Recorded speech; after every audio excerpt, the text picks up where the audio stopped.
Hi, this following presentation is one that I gave to the National Trust at Snowshill Manor and concerns the story about how Cecil Williamson was loaned the items at the Witch's Garret and the subsequent narrative changes that were conferred upon them once they were in his custodianship.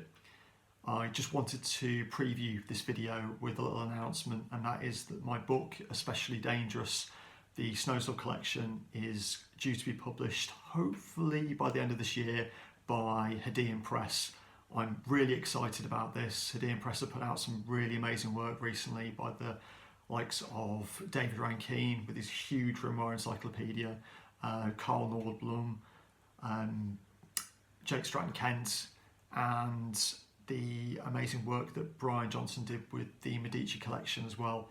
And not to mention their incredible Guides to the Underworld series that I'm a big fan of. So it's a genuine privilege to be with Hadean Press with this one. I will keep you updated with any other information regarding publication dates, and I sincerely hope that you enjoy this presentation. Cheers.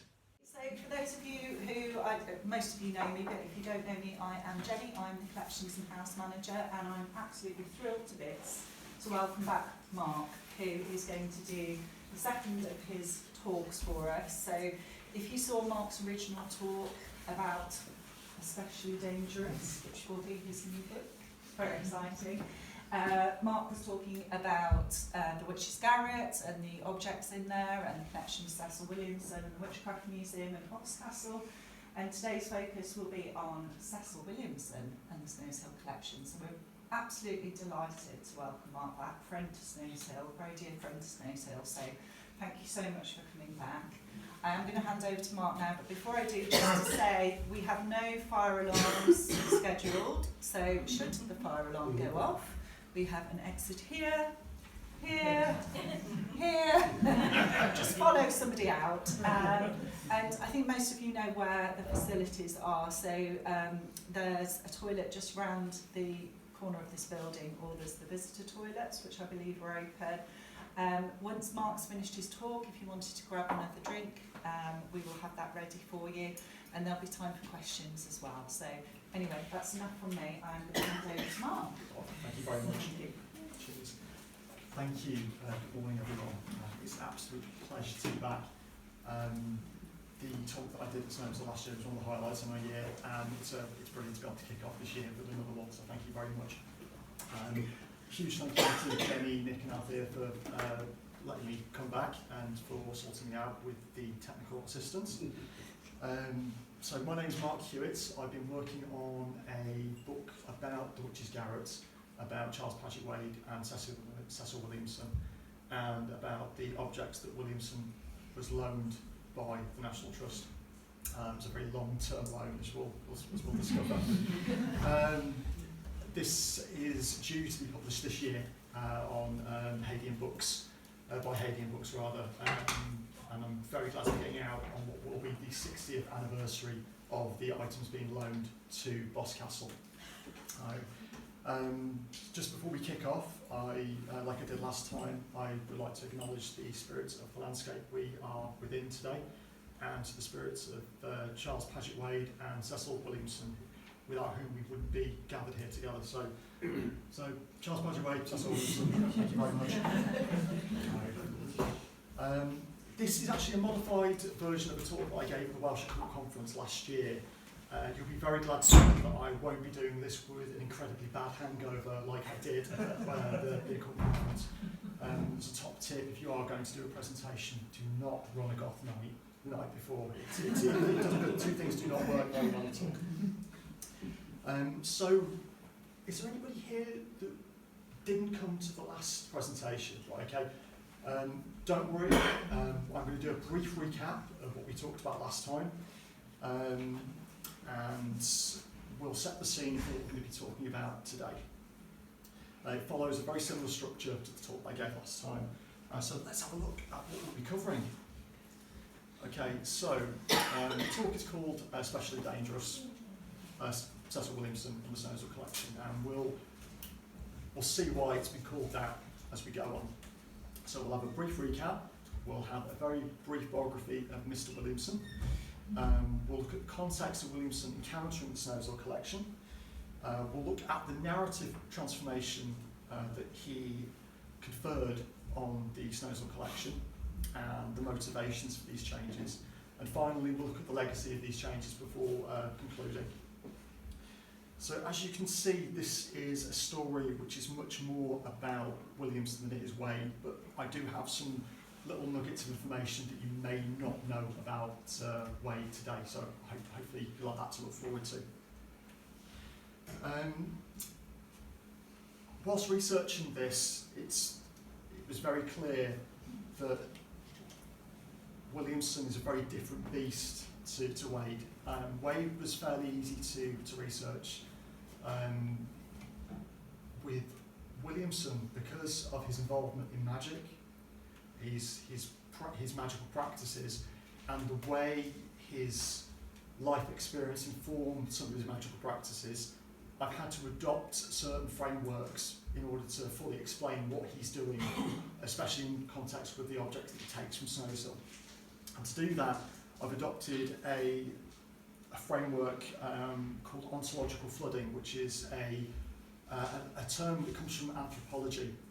This was a term that was coined by an anthropologist called Dr. Jack Hunter, whose work is informed by anthropologists such as Edith Turner and psychical researchers such as Kenneth Batchelor. You don't have to worry too much about the technicalities of this. I will be explaining how this refers to the Snowshill Collection as we go along. But this particular framework it takes all available data as having equal value, and with that you're able to get a much more nuanced view of certain reasons why certain things are done. It helps dissolve some of the harder edges of truth and untruth and create space for a more nuanced understanding, which is vital when we're trying to comprehend a more subjective nature of magical practitioners, or when we're looking into anomalous or paranormal or religious experiences. However, it's not a get out of jail free card. There is accountability and there is some criticality we need to exercise with it as well. So on that note, we will progress. So this is the recap. So when I started the previous presentation, I gave you some good news and some bad news. The good news was that Charles Wade was not a magician, he was not a necromancer, he was not an astrologer, he was not an alchemist, and he wasn't even a vampire, as some people have claimed.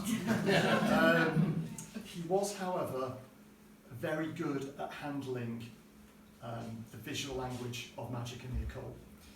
We know that he got 99% of all of the imagery that appears in the house from this one book. So he had a 1930, 1931 English edition of this book. So when this book comes out in English in the early 1930s, he's got a copy of it and he's using some of the imagery from it. So that, for example, is the circle that is on the floor in the Witch's Garret. It's a modified version of that circle. So we know that all of his visual imagery is being informed by this, with the exception of the tarot clock, which is in unicorn, which I don't know if you're familiar with. So we don't know where he got the images for the Conver Marseille cards from there. He may have had a copy of it. We do know that he had a set of tarot cards, but these are no longer extant in the collection. So that's the good news. You're not going to have to update any of the spiel that you give to the public with an awful lot of technical magical terms. So, however, the bad news is that when you're in the manor, performing your role, interpreting the house, talking about Wade, and embodying him within the property, you are all, in a sense, practicing necromancy to a degree. You are all keeping the spirit of Wade alive, and that's a job that you all do exceptionally well. Whenever we visited Snowshill, the warmth in which the volunteers explain the rooms, explain Wade, what he's doing, is always performed exceptionally. So if you are to, I don't think this this mantle of necromancy is a bad thing. I think you should wear it with pride. It's a wonderful thing. And it's a continuation of Wade's motto, which was my Latin's going to fail me now. Goodness, mi quid periat, to let nothing to let nothing fade, to let nothing disappear. And that's a legacy that you all continue to do, which is absolutely wonderful. Although I imagine Wade would probably still have some issues with the electricity and the light in the property itself. So just to recap, some of the important points that were raised in the last presentation was that he used this book for most of the epical imagery that he has in the house. We know that he was adopting this persona when he was giving tours. He adopted this persona of necromancer. He gives this necromancer a name as well in his poetry. He refers to him as Sylvanus of Thuringia. If you ever read his poetry, you see this character cropping up an awful lot. And we know that he's not practicing magic. There's some very practical reasons why he's not practicing magic. The circle in the room in the Garret's too small. The space is too small to be doing any of the kind of ceremonial work that is associated with that. And he doesn't have the character of someone who's practicing magic in that sense. He doesn't have the books. He was never an avid reader of anything technical like that. He was always much more interested in adventure novels. He's Geoffrey Farnell's. He doesn't seem the type to practice magic, although we do see a soft adaptation of superstitious thoughts. Like, he has horseshoes hung up, he has the witch bottles, which we see in Admiral. So he's playing with these themes, but he's not a hard occultist that some people thought he was. But we need to look at the overall context for the environment that he's in. And the landscape that Snowshill sits in is a landscape of ghosts, myths and murders, unfortunately. Witchcraft has a long history in this area, and one of the ways that we see this is through the court records, and we've got some quite horrific court records, unfortunately, in the recent history of the area. So in 1867, there's an attack on a lady called Jane Ward in Stratford-upon-Avon, who's accused of being a witch. In 1875, we've got the murder of Anne Tennant in Longcompton, which is just up the hill. And closer to Wade's time, you've got the 1943 case of Bella and the Witch Elm in Hagley Woods in Worcestershire, and the 1945 supposed ritual murder of Charles Walton on Meon Hill near Lower Quinton. These are things that frame the idea of witchcraft and magic at that point in time. The Charles Walton murder, in particular on Meon Hill, will crop up again, as we'll see. Moving on. So I call Wade's legacy a theatrical one, because he's playing a character. He's enjoying being a magician. He's enjoying being this necromancer when he's leading people around. It's something he does for fun. And there's substantial evidence in the Museum of Witchcraft detailing visitors who accessed the Garret in the late 1950s and early 1960s, people who accessed the Garret in the early 50s, returning in the late 60s to find out that they're no longer allowed to go up there, or they're being denied existence completely. One of these letters that we've got at the museum at Boscastle details a visit of a lady who visits in 1953 when she's a little girl, and she describes her visit of going up to the Garret. She says she sees a lot of animal skulls and one human one. Also, one human hand desiccated, but with the sinews and nails still attached. Bats and crocodiles preserved and hung from the ceiling. I exited the room and asked my parents if they wanted to come up and see what I had found, but they declined. It seemed best to close the trapdoor and replace the straw on the floor. So just note the date on this. This is 1953. This is only 3 years before Wade passes away. This is potentially evidence that he's still up there 3 years before he passes away, doing these performances and doing these tours, which I think is wonderful. However, we can see through Wade's passing that the Garret slowly becomes unanchored from its original use. It starts to drift off into the shadows in terms of the kind of more macabre and more kind of gothic influences it has on people. This is a photo from the early 1960s, and this is the new bit of information for you. This is a group of lads who came from Cheltenham Teacher Training College to do a ghost hunt at Snowshill Manor. So this photo was sent to me by a lady called Sarah Salton, whose father Tony is in the top right. They're standing at the main entrance to Snowshill, next to a gentleman who I presume is Herbert Wilcox, who was the house steward at the time. And I don't know if you can see, but he doesn't look entirely convinced about what's going on. He's looking a little bit off into the distance. So we can see in the early 60s, the stories of the ghosts of Snowshill are still being spoken about. They're also being entertained by the trust. They're allowing these lads to come from the Teacher Training College in Cheltenham, spend an evening and make recordings, which they did. These recordings were submitted to the BBC. Sadly, BBC don't have any record of them, but there is a possibility that there might be a copy of it hanging around. I'm currently in correspondence with Sarah at the moment. She lives in America at present, but she's returned to the UK this year, and fingers crossed we may have the audio recordings of that, which would be fantastic. So yeah, it's quite exciting.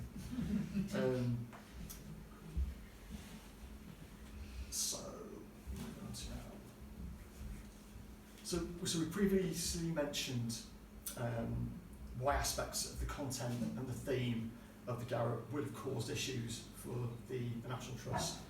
It's not a space that's easy to access even today. We do know it was being accessed in the 1950s.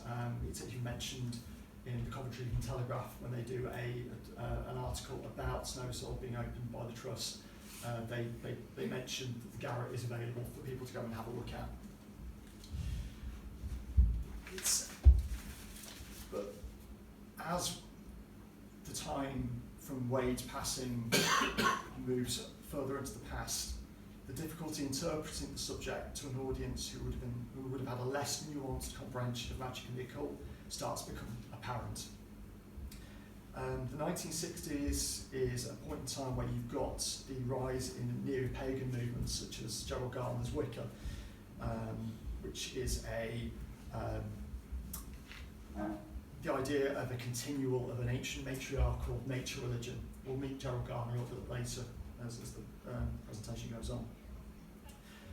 This is kind of quite a popular movement at the time, and it appeals to the forerunners of the then burgeoning hippie movement.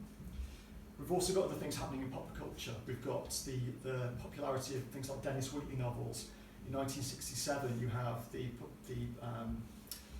Devil Rides Out in the cinemas, and it stars Christopher Lee and Charles Gray. These are big films, and these are the ideas of the occult that start to play on popular imagination. They're very binary, they're very black and white magic, and the visual appeal of black magic takes an awful lot more hold in the popular imagination. It's more dangerous, it's sexier. It's something that permeates wider popular culture. And you've also got Hammer Horror, which is being informed by this as well. There's an awful lot of Hammer Horror films with themes of black magic and occult. However, there is a harder edge to this as well.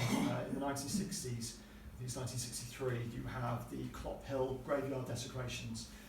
These are a series of desecrations carried out in the graveyard of St Mary the Virgin in Clop Hill in Bedfordshire over a period of about a month or so, and this inspires a copycat instances across other neighbouring counties. So you can see why in the popular imagination the idea of magic is being associated with these kind of more horrible, darker acts. And this is the context in which we find the Trust. They're lumbered with a room that's full of seemingly magical and occult objects, what do you do with this when you can't let the public up there, you can't really grant access? The easiest thing is to close it off and to try and ignore it. So this is where we find ourselves in 1965 before Williamson comes. And we are now going to meet Mr. Williamson. So, because it's important to learn a little bit about this gentleman before we meet him back at the Garret in 1965. So this is going to be a very uncharitable whistle-stop biography. I do implore you though, if you are as interested in this guy as much as I am, and that's probably to an unhealthy extent, there is a wonderful book by Steve Patterson, which is a biography of Cecil Williamson, and this is a wonderful way to get to know him. He's a character. I've got an awful. He frustrates me as much as anybody could. Like, he's an absolutely wonderful guy, but oh my goodness, yeah. At some points, I get very angry with him. So yeah. So this is Mr. Williamson. He's born in Devon in 1909 to a family who are steeped in military and civil service. He's of a similar social strata to Wade. In some ways, they're quite similar characters. He belongs to that generation of bright young things who were born too early to be. So he was too young to fight in the First World War, but he was old enough to live with the social and economic repercussions of it. And it's a generation with a very different outlook to those who came previously. And he encounters magic at a young age. In fact, he encounters magic to an almost comical extent. If there wasn't some good historical background or good historical research, that you'd think he was making an awful lot of this stuff up. But the majority of it checks out. We've got the receipts for a lot of this. So when he's very young, he goes off and spends some time on his summer holidays with his uncle, who's the vicar of North Bovey in Devon. And it's whilst he's there that he sees a woman being beaten by a group of lads on the village green, and he intercedes. He jumps in and he covers this lady, and this lady's being beaten because she's suspected of being a witch. These people continue to kick and punch her until his uncle comes along and splits them all up. And from that point on, the summer holidays that he spends in North Bowth in that year, he spends time speaking to this lady who teaches him a little bit about magic. Whilst during this time, as he's growing up, he's also employed. His grandmother's involved with a medium named Madame de la Haye, and Williamson is employed as her boy in white. He's there to stand and look mysterious and angelic while she's doing her seances. He doesn't have a great childhood. He's basically passed from boarding school to school. He doesn't have a particularly close relationship with his parents, and he's bullied at school, and he confides this into one of the school cooks, who teaches him a kind of magic, which involves an awful lot of the techniques that he would go on to use as he goes on in life. So this school cook, she teaches him to set up a swing and to have a small fire burning beneath, just smouldering away, which is producing smoke. He would then sit on the swing and then come up with a mantra of the thing that he wanted to happen. And so one summer holiday, I think he sets it up in the Hampstead Pet Cemetery in London. And he's there doing this particular magical act, asking for this school bully to be taken away. And when he goes back to school, he finds out the kid has had a terrible skiing accident and won't be coming back. So that's these are one of the events that kind of cement the operative practicality of magic in Williamson's head. Like, throughout his life, his faith in magical practice is unswerving. This is something he's deeply committed to. Also, whilst he's at school, he does outreach work in the East End, helping the poor in that area, and he encounters magical practices there. And it's seeing the magic of the working classes that really inspires him.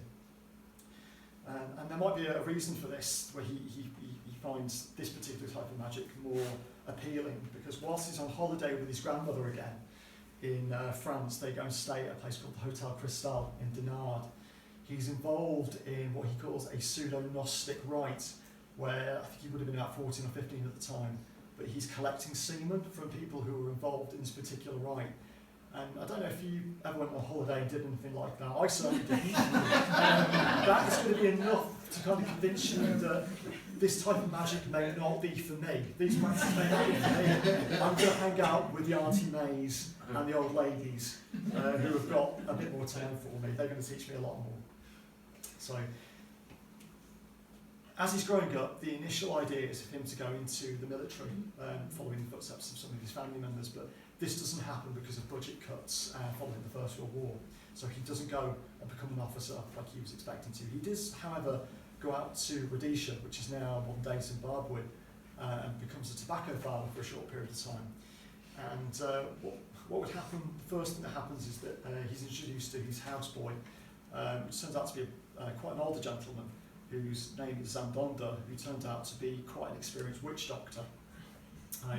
And whilst he's in Rhodesia, he spends time with this gentleman called Zandonda, who teaches him a type of magic which is much more animist in its outlook. When we speak about animism or animistic practice, that is the idea that everything that we encounter has some kind of spirit or agency. We'll be looking at this in a little bit greater deal as we go on. He says that Zandonda opens the door to Never Never Land for him. So it's and the practices and the outlook of this particularly animistic brand of witchcraft is something that he carries on the rest of his life, and we'll see that as we go on. He comes back to England in a somewhat controversial manner. It's nothing bad, but we can't go into it at this point in time. But he ends up getting involved in the British film industry as it's developing. He starts off as a camera operator but works his way up, and by the time he's finished with the British film industry, which is the early 30s, I think he finally finishes doing things in the mid-40s, but he's directing films at that point in time, so he's obviously very good at what he's doing. He meets his wife whilst in this profession, Lady Gwen Wilcox, who is the niece of Herbert Wilcox, who was a film director and producer during that point in time. He visits the Isle of Man for the very first time whilst he's doing his filming, and he develops a relationship which we'll go on to see a little bit later on with the island. So whilst he's in this profession, he's spending time in London in what he calls his beloved Mayfair, and he's mixing with people who are interested in magic or interested in magically adjacent subjects. So he's meeting people like Sir Wallis Budge, who is an author who's involved with the British Museum. He writes a very, very influential book on talismans and superstitions. He meets Harry Price, who is a very famous ghost hunter who you may have heard of. He meets Dr. Margaret Murray, whose ideas have a huge influence on Gerald Gardner's Wiccan movement. He meets Austin Osman Spare, who is an incredible artist. If you've ever seen any of Austin Osman Spare work, you never forget it. If it's someone that you... it's one thing that I would ask you to take away from this is go and check Austin Osman Spare's work out, because he has a huge impact on the development of magic in the 20th century as well.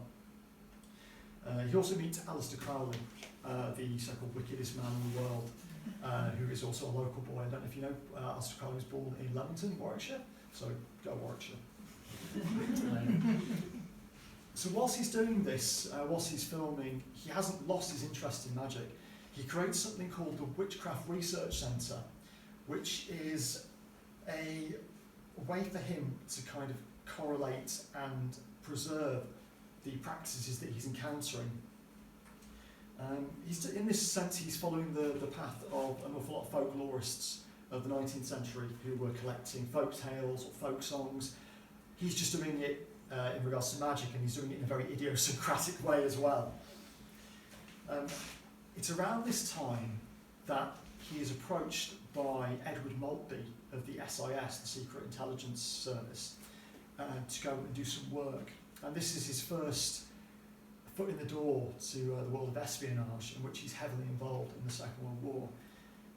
Because of his interest in the occult, he is tasked with going to Germany and purloining a list or a mailing list for a German occult newsletter, which he does. He successfully does this. He goes to Hamburg and he manages to get this mailing list.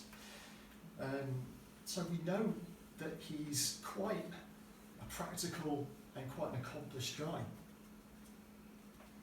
Excuse me. So this involvement in espionage continues as the Second World War progresses, and he's heavily involved in the British black propaganda campaigns, one of which famously led to the capture of Rudolf Hess. Williamson was part of the team alongside Ian Fleming, which planted false quatrains in literature that Rudolf Hess was going to read. You may or may not know that there were certain members of the Nazi elite who were incredibly influenced by occultism and astrology. Rudolf Hess was one of them, and he was essentially the second in command of the Nazis at this point in time as well. So his defection because of these quatrains was a huge success for the British. Williamson's also involved in other secret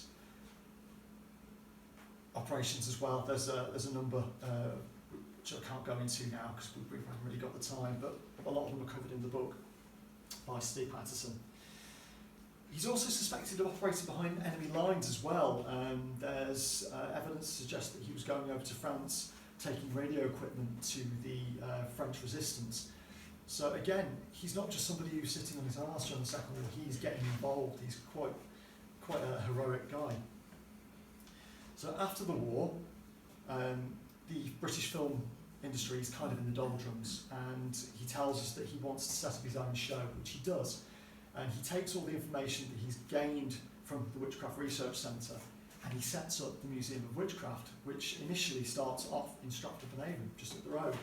Sadly, this isn't very successful. He says he's run out of town like nobody's business, which I always thought was a shame, considering Shakespeare has so many witchcraft associations. You've got the witches in Macbeth, and you've got the ghost in Hamlet. You've got an awful lot of supernatural themes in Shakespeare's work, like the Tempest, not to mention. So I always find it quite surprising that he was ran out of Stratford-upon-Avon. But undeterred, he sets up in the Isle of Man. We know he's visited there before. He has a relationship with his island. He fell in love with it, and he gets this wonderful property called the Mill in Castletown. He spent a lot of time actually praising the Manx authorities for their very lax planning permissions at this time as well. So that might be a contributing factor. But he sets up the museum in 1951, and it opens on the same day or the same week that the Witchcraft and Vagrancy Act is repealed, which is a brilliant stroke of marketing and timing on his behalf, on Williamson's behalf. You'll see this interviews that he does for papers. He's extremely good at dealing with the press. He walks a very fine line between kind of geeing up the camp aspects of magic and the occult, but also getting across the sincerity that he feels for the subject. I don't think anyone's been as accomplished in selling that since Williamson. He's very good at what he does. Whilst he's setting up the museum in Castletown, a gentleman called Gerald Gardner approaches him. He arrives, and there's various stories about Gerald Gardner's involvement with the Museum of Witchcraft in the Isle of Man, but the most popular story is that Gerald basically turns up penniless with a suitcase full of his books, and Williamson employs him as a live-in witch to the museum. And they initially get on really well, but there are divisions between the way the two gentlemen see their versions of magic. They're essentially almost incompatible at times. Williamson's magic is one of, as we've said, his Auntie Mays, his roadside witches, the witchcraft of the working class, the down and dirty operative magic that gets stuff done. Whereas Gardner is a lot more influenced by the theatricality of ritual and rite. His practices sometimes involve being sky-clad or naked while you're performing these rites. They don't agree on an awful lot when it comes to this. And they have markedly different opinions on the theoretical and practical applications of magic. So Williamson has very little time for Gardner's kind of theatricality. And eventually they fall out. Williamson sells Gardner the museum, but takes all of the objects. So Gardner's essentially left with an empty museum that he has to fill with his collection of swords and other weaponry. So if you look at imagery of the museum whilst Gardner's there, you'll notice a glut of weaponry on the walls, which seems a little bit at odds with the magic that he's talking about. So Williamson then sets up the museum in Windsor, which is initially quite successful, but only lasts for about a year before he moves to Bolton-on-the-Water, which is about 20 miles away from here. And whilst he's there, from day one, he's faced with a campaign of committed harassment from a group of evangelical Christians in the town. He spends about 9 years in Bolton-on-the-Water, and there isn't a year where something's happening. You can actually read the press reports from this point in time. It's strange because the local vicar comes in and takes a look around. He calls the museum quite comprehensive in its scope, but there are very committed elements of the Bolton evangelical Christian community who constantly harass Williamson and his family. At one point there is a dead cat that is strung up outside the museum. In 1961 there is an attempted arson. So you can kind of see that Williamson is up against quite a lot in Bolton-on-the-Water. Can I just say, out of interest, my family lived next door almost to the Witchcraft Museum. Wow! I mean, we all saw it as a ploy to get tourists in. Yeah, that is an element of it. Hill, Yeah. who did it. And I did go around a few times, yeah. I mean, it was more of a laugh than a scary. Well, like I said, there is certain campness to some of the displays that he puts on, and we'll go into that. And again, the point that you raised about being a draw for the tourists, that is a huge part of it. Yeah. So we'll definitely touch on that later. Okay. Thank you for that. So anyone doubting Williamson's commitment to the Museum of Witchcraft as an organisation, as an institution, should probably take stock in this fact that he was being constantly harassed. At this point in time, he's also hedging his bets with a series of exhibitions and properties in the southwest. He has, at this point, nearly 6 different museums and attractions. He has the House of Shells, Buckfast, I think it is. He has the Smuggling Museum in Polperro. He has the Museum of Sorcery in Tintagel. He buys the property in Boscastle in 1960. He's running these attractions. It must have been exhausting. Like he is, none of them are making vast amounts of money for him. So we can kind of see that he is committed to these themes. It kind of argues the point that these establishments are just ways for him to kind of maintain the Witchcraft Research Centre, which is the museum and the Witchcraft Research Centre are essentially 2 sides of a spinning coin. That's the way I like to look at it. They both feed into each other. So this brings us up to 1965. So that's how many years? 9 years after Wade's death? Yeah, 9 years after Wade's death. And September of that year, Williamson is invited to Snowshill Manor. And this is what he has to say about it. Okay, so this is what Williamson would have seen as he went up. This is the Garret before it was cleared. So I'm sorry, I just have to look at this. Every time I see this picture, I get lost in it. It's absolutely remarkable. We'll probably end up going back to this as well, so I can point out some of the things as we go on. So, absolutely remarkable. Okay. So what I'm going to do now is read a passage from an interview that Williamson gave in 1994 from a magazine called The Talking Stick, which he talks about this experience of going up to Snowshill. The best way to get to know Williamson is by reading his interviews and the caption cards that he leaves us. You get a very distinct sense of the kind of personality that he has, and I hope you kind of get a feeling for it as I read this out now. So, the most sensational magician's den I've ever cleared out, and they kept it secret. was Snowshill Manor near Broadwell in Gloucestershire. When the house was taken over by the National Trust, it belonged to a Mr. Ward, whose family fortune had been made in sugar in the West Indies.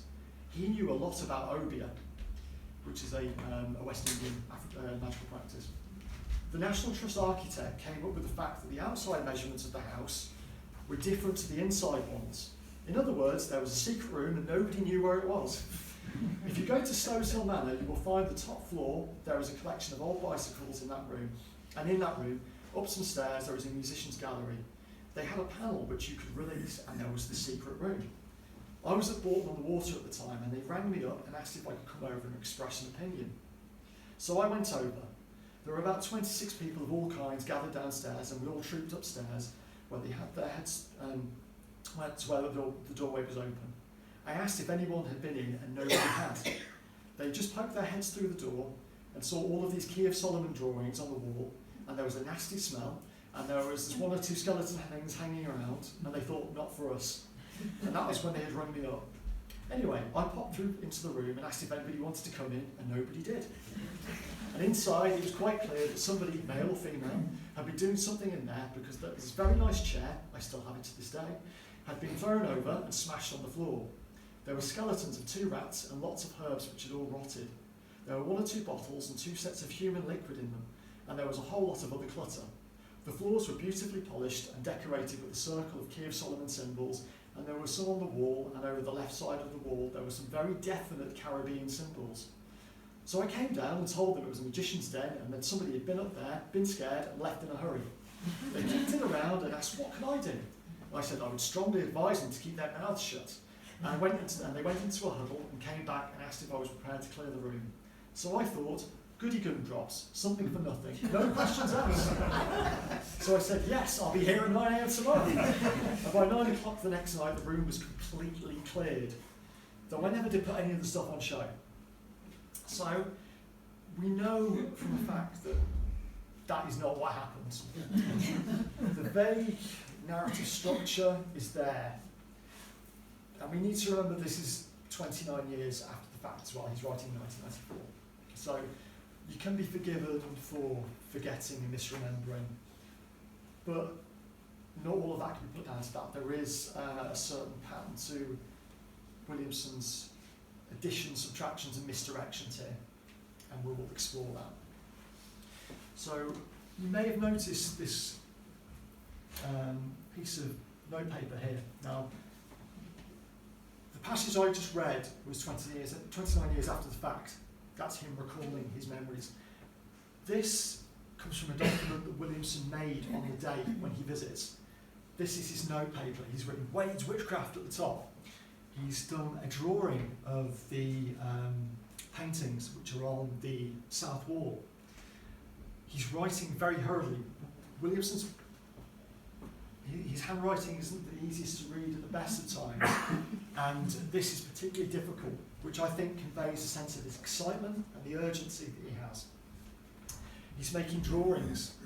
We've just seen that one there. We've got a drawing of the Egyptian mummy's hand in its frame there. We've got a drawing of a cauldron there, and we'll see some more of these as these slides go on. So he's drawing these things because these are the things that are attracting his attention. These are the things that also hold the primary narrative structure of the Garret for Wade as well. They're specific objects that give the room the feel of a magician's den.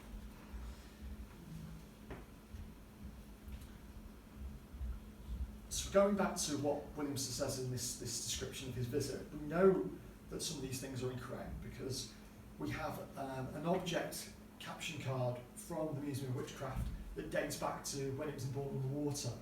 And this caption card categorically states that these objects came from Snowshill.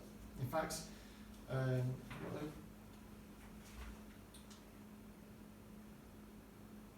we'll do, we'll come to that in a second. So, while we can't be sure of the exact dates when Williamson visited, we know it was around September. A chronology can be worked out. We know that he visited in September, returning around October, around the same time, around October the 7th. because we have an internal memo from the National Trust. Now this memo is written by Robin Romilly Fedden, who at that point was the Deputy Director General of the National Trust, and he's writing to a guy called Anthony Mitchell. And this memo includes the House Steward at the time, Paul Crossfield, and also includes a character called James Lees-Milne, who you may know. James Lees-Milne was the guy that went out on behalf of the National Trust and looked at the viability of various properties to see if they would be worth acquiring on behalf of the nation. James Lees-Milne is a fascinating character. He's one of the most acidic and bitchy people you could ever meet. If you read his memoirs, he has got a description for everybody. Like he could make an excellent drag queen these days. So we've got this memo, and this memo is dated the 7th of October. And in it, Robin Romilly Fedden, he says that there was absolutely no problem of the items in the Garret being loaned to Cecil Williamson. So we know that the Trust is granting permission for this thing to happen. And going back to what we were saying earlier, we know that Williamson's recollections are wrong because we have this caption card from Bourton-on-the-Water which says, all of the items displayed in this room once belonged to a witch and were removed from a secret room recently, discovered at nearby Snowshill Manor. The property belongs to the National Trust. It is open to the public and is only 6 miles away. Do go and see it, for it is a strange old house, packed to the ground up to the packed from the floor up to the roof with thousands of strange and curious things. A fascinating place and well worth a visit. So at this point in time, the Snowshill Collection, the items that Williamson removes, they are still associated with Snowshill. Although this edition of belonging to a witch, this is something you can see how he's starting to embellish this the collection with a narrative of his own. So we see how this blatantly contradicts his later recollections. So this is an official loan, but it's a very, very long-term loan. During this time, things start to get murky. We know that the National Trust were happy to loan out the items because we have the Mitchell memo. However, it was around this time, so we've said that Boscastle was purchased in the 1960s. He's had this nearly 10 years worth of abuse in Bourton-on-the-Water, and he's looking to pack up. And in 1966 he does, and he takes the Snowshill Collection with him. And at this point we get what is called the Especially Dangerous Letter, and this is what the book takes its name from. There is a letter sent by Williamson to Snowshill which now states that the collection was owned by an especially dangerous black magician, and these items needed to be burnt on a certain night on Meon Hill. Now we've seen the connection from Meon Hill to the murder of Charles Walton. Williamson is playing on the fears of witchcraft and magic at this point in time to remove a series of objects for himself, so he's being a little bit opportunistic here. The letter is sadly missing. Through the 10 years I've been researching this, I've not been able to find it. We know it exists out there. It's been seen by at least 2 very well-regarded academics, one of which is in this room at the moment. So I'm quite happy on quoting it. These quotes have been used in quite a few different books. Even so, it would be lovely to get it one day. We even know what it looks like. No, it just hasn't turned up yet. So after this letter is sent, the objects kind of disappear. They go down to Boscastle, and Williamson confers new identities on them, and we're going to see those identities now.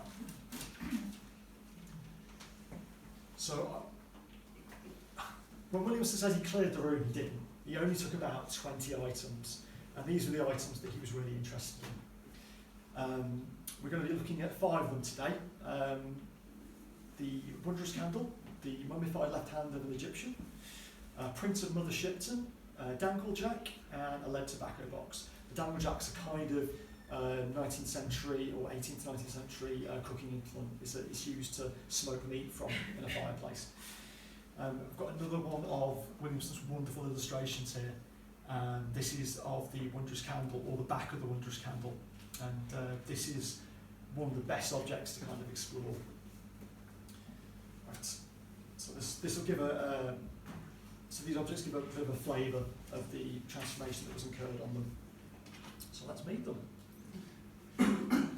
So the wondrous candle becomes Hilda Freeman's spirit trap. The Egyptian hand becomes a damned hand with a will of its own. The Prince of Mother Shipton becomes an old-time picture of a witch. The Danglejack becomes a toad curse. And the tobacco box becomes the Honiton wish box. Again, we've got another one of Williamson's note pages here with a better drawing of the wondrous candle. Pufferfish, which I believe is now in dragon. I think that's the dragon. I can never remember the name of the bat. What's the bat Dave. called? Dave. So that Dave the fruit bat, which I believe is still in his bedroom. He's in dragon. Oh, he's in dragon. So yeah, we've got Dave and the pufferfish who are both in dragon now. We also have this. I don't know if any of you recognise this. This is Wade's Hand of Glory. Even Williamson he questions this one, and I think this is the point where he realises that Wade was definitely not a practising magician. He says, "Hand of Glory, a thin bone set in a wooden block, white, very thin, not human." And it's quite an astute observation because it's not human. Does anyone recognise this? Yeah, and that is now an admiral. It's looking a little bit creepy and fallen over now. But that originally, you can see where that was in the Garret. So you've got the wondrous candle just here, right at the centre. The flipper is just to its right. Yeah. And that's the dangle jack there. It's quite difficult to see in this photo. The dangle jack's just there. There we go.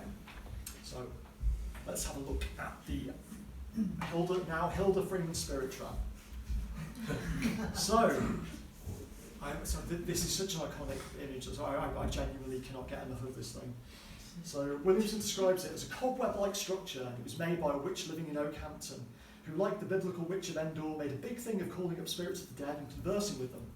To that end, she prowled the graveyard in the dead of night, where the conditions were judged to be just right. She set up a spirit trap, making use of the old West Country belief that night-flying moths were the spirits of the dead. This contraption was a rather brilliant idea on her part, because the candle flame attracted night-flying moths, who in turn became entangled in the circular frame, thus enabling old Hilda Freeman to hold long conversations with her snared spirits. Hilda's spirit trap was discovered several years ago after her death, concealed in a surface tomb in a loose side panel. So that's quite a transformation. However, it still maintains some of the necromantic usage of the wondrous candle. The wondrous candle, as Wade designed it, its narrative comes from the idea that it's made of the candle in between is made from the tallow of a thief. And when you're out treasure hunting, the candle will spark when you're near treasure. It's essentially using the spirit of the thief to help you find treasure. So Hilda Freeman's doing something similar, but she's trapping spirits that are in the form of human spirits in the form of moths, so she can have conversations with them. So there is still that necromantic component there, but with a Williamson twist. Now, the interesting thing about the wondrous candle is that it doesn't have just one transformation. This is an illustration from a book by Nigel Pennick called East Anglian Magic, and it illustrates what is the wondrous candle in a different format. He says that he saw this in a Cambridgeshire graveyard in 1968. So that's only 3 years after it's been aborted on the 3 years after the candle's been aborted on the water, and 2 years after it's moved to Boscastle, which suggests that the magical practice, or the idea of this magical practice, has moved from Boscastle to Cambridgeshire. It's changed slightly, so it's gone from the wondrous candle to Hilda Freeman's spirit trap to a Cambridgeshire spirit trap, which is now designed to catch evil spirits, and it's got the same structure. It's a fascinating example of the mutability of magical praxis. It's an absolutely fantastic thing to know that the wondrous candle changes its narrative and is then influencing magical practice in the UK from in other places. Which is, yeah, so that I kind of get lost in that. I always find it quite coincidental that the spirit trap that Pennick illustrates here is very similar to the ones in Snowshill that are also in Admiral. So the next object we look at is the left hand of an Egyptian priest. Now this is looking a little bit worse for wear now. We know that it wasn't in a great condition when Williamson took hold of it, and we've got that testimony from the girl who went up to the Garret saying that she saw this mouldering hand with the sinew still attached. So Williamson actually has two different descriptions for this. We've got one card which describes it as the mouldering hand of an Egyptian priest belonging to Marcus Molesworth, who is a black magician who practiced on the Brompton Road in London. Now, you'll notice that there's some very specific use of capitalisation in this caption. Dr. Louise Fenton, who's done an awful lot of research at the Museum of Witchcraft, she has a really interesting theory that some of these capitalisations may indicate a kind of code or personal reference system that Williamson is using, and I'm deeply fascinated by that. The other caption that we've got is, it refers to a mouldering hand that has been used by a long line of witches. It's got to the last in the line and that they can't control it, and the damned hand has a will of its own and refuses to do what it wants. But Williamson takes it on, and they seem to get on a lot better, except for one instance when it was stored in a warehouse somewhere. Except for one instance when the hand was in storage warehouse, which he did not like. So he's extending. We can see at this point he's extending personhood to this object. The hand doesn't like certain things, and that is something that we'll get into in a second. This is an interesting one. Oh, sorry. I apologise. No, not at all. So Williamson takes this object from Snowshill and describes it now as an old-time picture of a witch with her monkey familiar. Monkeys are so akin to human beings that to visualise them in spirit, to visualise the being in spirit in human form is easy. Hence the tradition of the organ grinders and why they used a monkey. Today, the street snapshot photographers use them to influence and amuse the strolling tourists with their strange magic. Now, there is some other stuff involved with this, but it hints that Williamson is focusing on the West Country traditions and ideas and themes that he's interested in and placing them onto these objects, which is really odd because this is a print of Mother Shipton. It's the Yorkshire prophetess. There's a long history of her being involved in the magical history of the UK. So again, this is part of the reason why I think Williamson is perhaps moving past that and focusing more on the Southwest traditions. Interestingly, this is one of the objects that we've got a receipt for Wade as well. We know that Wade bought this in 1900 whilst he was an apprentice in Ipswich. So he's about 18 when he buys this. I don't know how many 18-year-olds you know who are going around buying really lovely makeup prints like this. Not many, I imagine. But yeah, it's nice to have that link to Wade with this one. And it also shows that Wade was collecting these things at a very early age. His interest in the romance of magic and these themes is quite set at an early age for Wade. This is the dangle jack, which now becomes a toad curse. It didn't start with a toad on it. The toad was placed there by Williamson. And he describes this as this. Toads, it is said, are never far away from witches, or to put it another way, witches are to be found where toads abound.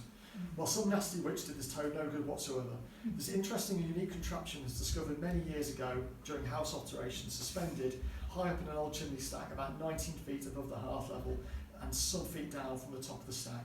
It must have been fixed in position from alongside the roof ridge.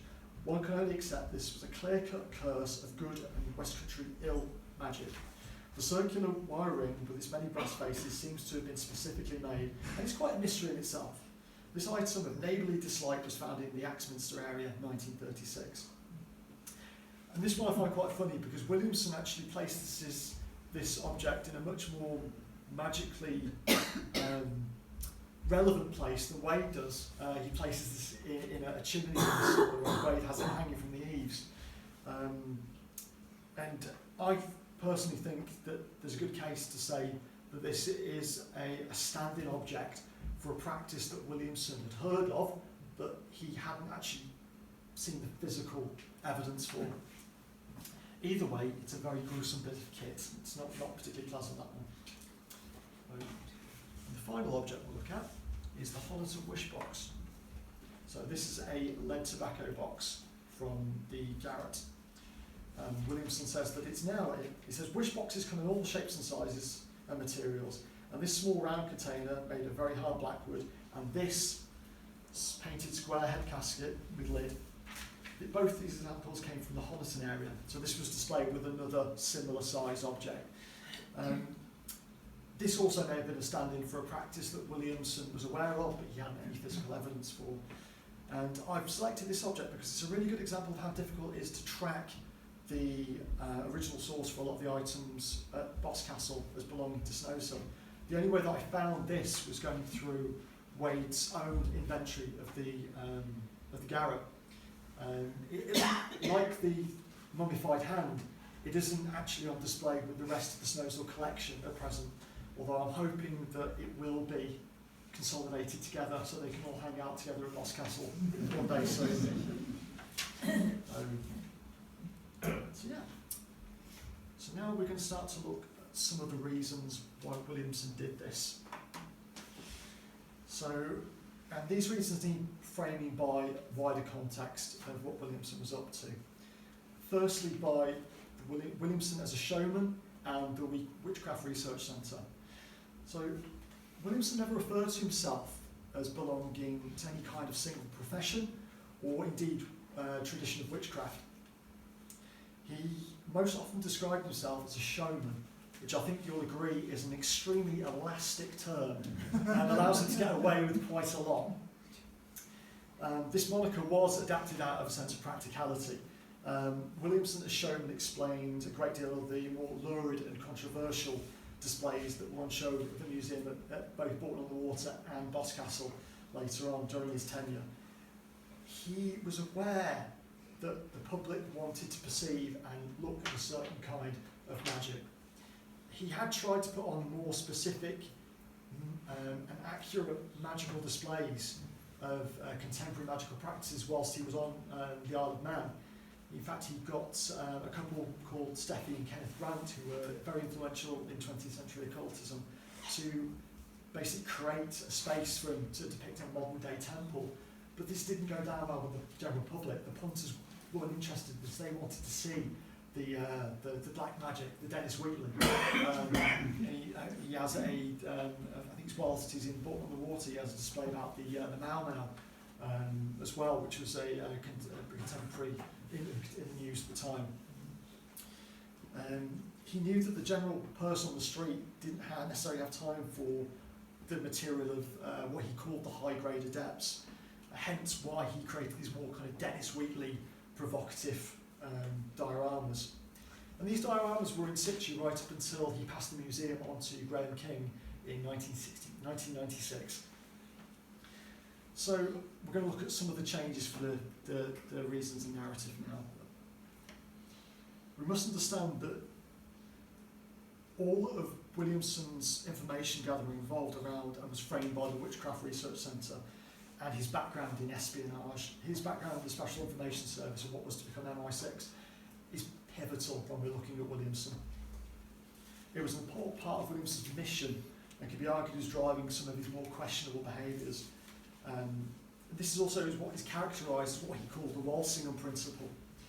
Now, this is something that he referred to many times in his life, and it doesn't seem to have one specific meaning.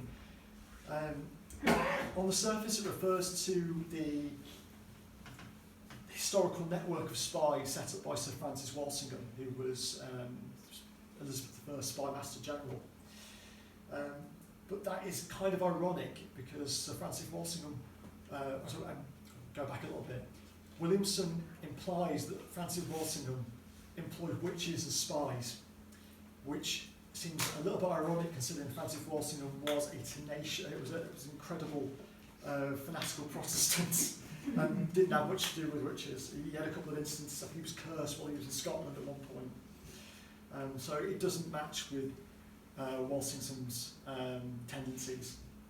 However, historical facts aside, it's clear that Williamson sees himself as part of a historical continuum of as being part of a magical spy structure, alongside people such as Dr. John Dee and Edward Kelly, who were Elizabethan magical practitioners and spies, who I think you may have heard of. Dr. John Dee, incredible, very, very famous guy. In fact, Dr. John Dee's code name was 007 whilst he was operating on the continent, and many of the people that Williamson operated with whilst he was in the SIS were either magical practitioners or were related to or worked alongside other magical practitioners. So we see that he seems to have taken the motto of MI6, which is Semper Occultus, to heart, always hidden. Williamson had a technique which he called the spider's web. If there was ever something that he was uncertain of, he would purposely bait objects with wrong information and basically see how long it was until somebody came along and corrected him. And he claims to have got really good results of this. So some people may argue that he's doing this with the Snowshill Collection, but we know that not to be true because he knew exactly where the Snowshill Collection comes from. So he's not using that particular technique when it comes to this, these objects. We've already discussed that he may have been using these objects as proxies for practices that he'd heard of, but didn't have the material component to go with. So the idea that he's substituting objects that are one thing for another. And it must be, you've got to kind of think that it's very difficult to get hold of magical items that have a provenance. Back then it would have been even harder. These days people are donating things to the Museum of Witchcraft left, right and centre. They have an enormous collection of items that are being donated by practitioners, but back then it wasn't as common. Going back to his interview in the Talking Stick in 1994, he says, "Goody gumdrops, something for nothing," and this is something we need to take into account. Williamson ate off this story for the rest of his life. You see it reoccurring, and the same thing keeps cropping up of him going and exploring a secret room somewhere where it's full of supposedly magical objects. In fact, there's some recent, there's a recent zine I've come across which dates to 1996, just when he sold the museum, and he's still talking about this story. It's not Snowshill anymore, it's a house somewhere else. So this obviously had a huge impact, and being asked to come and express an opinion full of very important people for the National Trust obviously had a huge impact on him.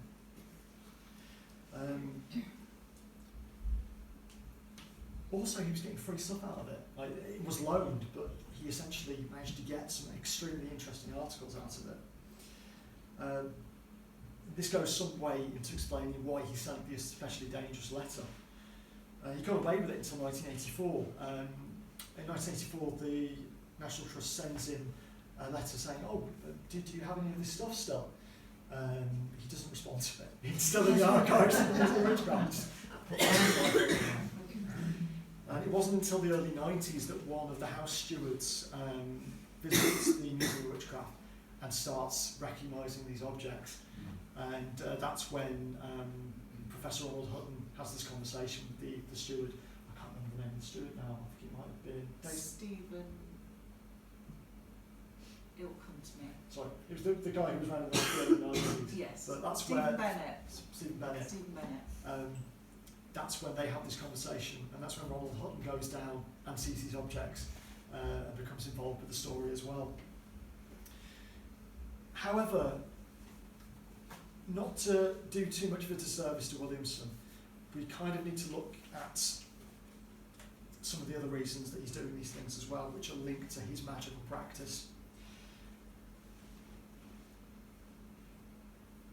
Williamson adopted this idea of animism. again, animism, the idea that everything has an inherent spirit to some degree. He spoke about what he called the language of silence, which is essentially how he would enter a meditative state and talk to the spirits and the things around him. Not only did he practice this language of silence, but he also talked aloud to the world around him, the landscape, the house that he lived in. There's a really lovely anecdote where he's saying goodbye to his car every night. And he also teaches this technique to people as well. We've got evidence that he's telling people how to calm down certain objects that they think are haunted or possessed. And he basically just says to extend them love, give them space. He's very kind and gentle in the way that he approaches some of these more dramatic stories. He's often also quoted as saying thoughts are things, which extends personhood to not just inanimate objects, but also to ideas and to the imaginal. And in this sense, he was light years ahead of some of the practicing occultists at the time. These ideas are things that have only just started to be discussed in the past decade in magic and occultism.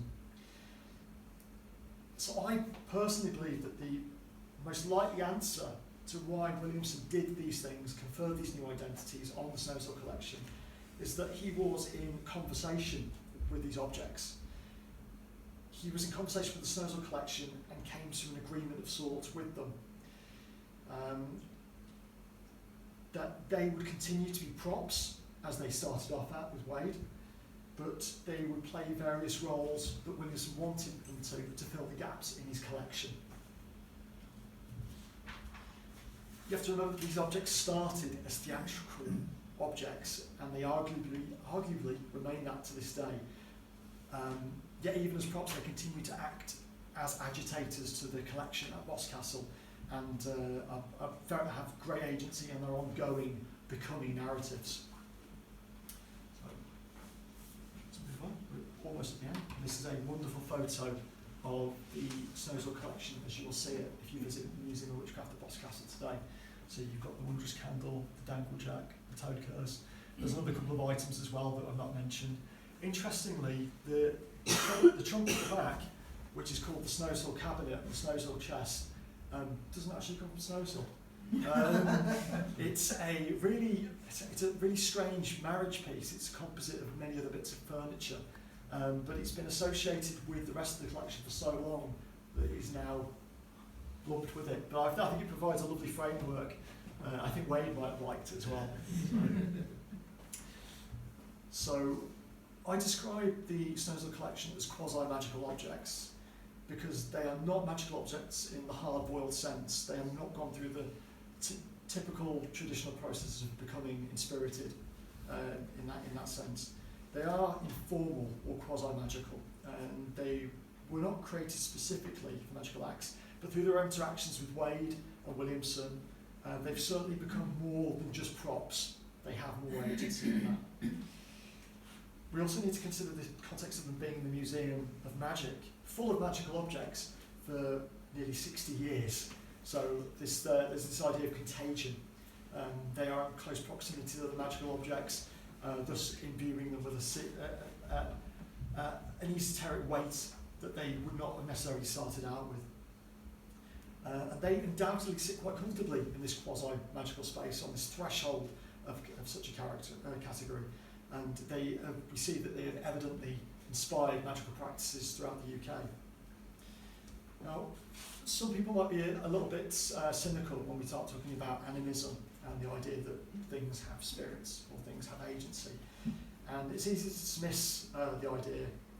I think it's easy to dismiss this idea by asking the question, is this rock alive, or is this pointy thing? Pointy thing. Is this pointy thing alive? And this is a question that was asked by a famous anthropologist called Irving Halliwell. And the idea is basically to say, well, has it done anything to gain personhood or agency? And it's to warrant its personhood.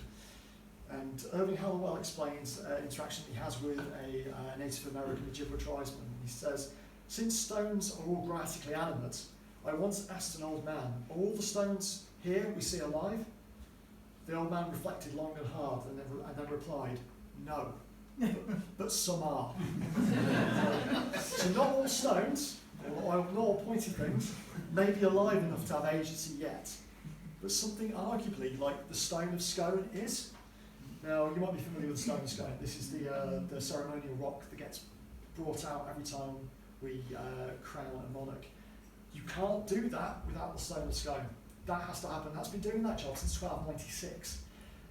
It's arguably the longest serving member of the royal household. You can't be crowned without it. It legitimises monarchical power. That's when objects start to have personhood, because they are doing things. And to make this idea a little bit more accessible again, we all have our favourite chair, we all have our favourite spoon, our favourite pillow. Whether or not they be things that we have a personal emotional connection to, whether they're things that have been handed down from our family members that have an emotional impact like that, this is when we start to see objects as people. So the Snowshill Collection is unique and undergone a process of incredible narrative alchemy. And through the journey, the relationships of Wade, Williamson, and their interaction with the wider collection of Boscastle, they are now in a position to catalyse the process of our understanding as objects, as non-human persons. This is what makes the collection dangerous in a manner that Williamson probably didn't expect or fully appreciate.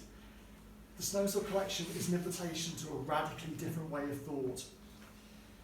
They are figureheads for the entire collection at Boscastle. They offer a full and honest view of Williamson's collecting habits and his curating habits. They have the capability to go on to become a genuine guide for the rest of the collection too, and they provide a gentle onboarding for the ideas of this extension of personhood. However, we need to be critical of this.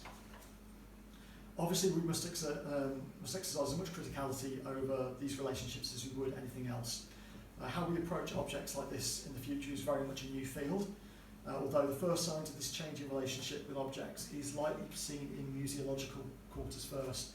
We're seeing that. We're seeing a gradual conversation. It's a conversation that's been happening for a very long time, but we're starting to see movement in terms of decolonisation and repatriation of particularly body parts, human remains and objects to the respective homelands from museums and art institutions throughout the UK and throughout Europe these days. The National Trust has been a huge part of this as well. I'm sure you'll all be aware of the work that Sally Ann Huxtable did, editing the 2019 colonialisation report into colonialism and historic slavery.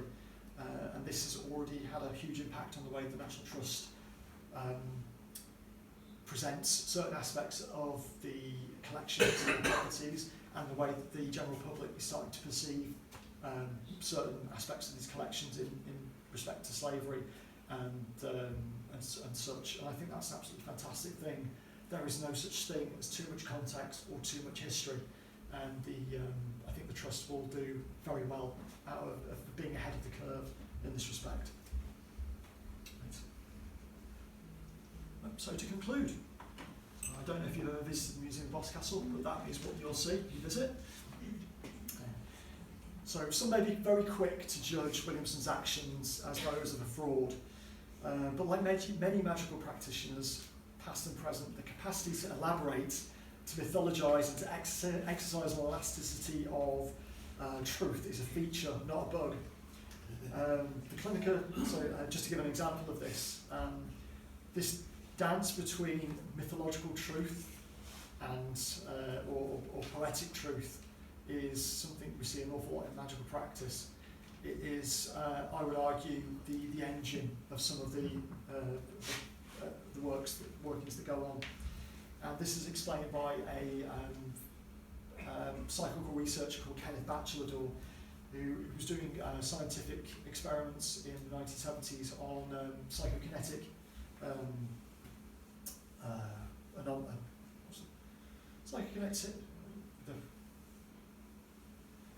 psychokinetic experiences with people. That is moving things or having being able to affect objects and things around you. And he says It was during these sessions that the deliberate faking of PK effects, psychokinetic effects, at the start of experimental sessions, assisted the manifestation of genuine psychokinetic events. Batchelor reasoned that these effects led participants to believe their efforts were successful, even when they were not, which boosted instant belief, which in turn led to stronger PK effects. So essentially what's happening is they're in an experimental session, he's faking something, but these people do not realise that he's faking these things.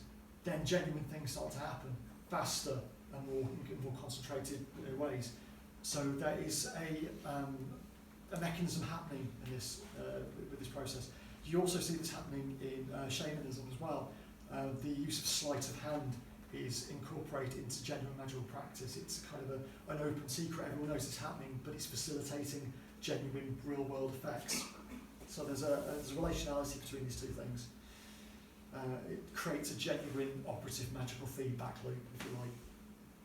So Williamson was in every sense a cunning man. We should be surprised at his actions, which more often than not were preserve the material and oral culture, which was a great risk of being lost. He followed in the tradition of these folklorists who were collating things to save them from being lost. And it must be remembered that neither Wade nor Williamson were conservators, curators, or historians in the traditional sense of the word.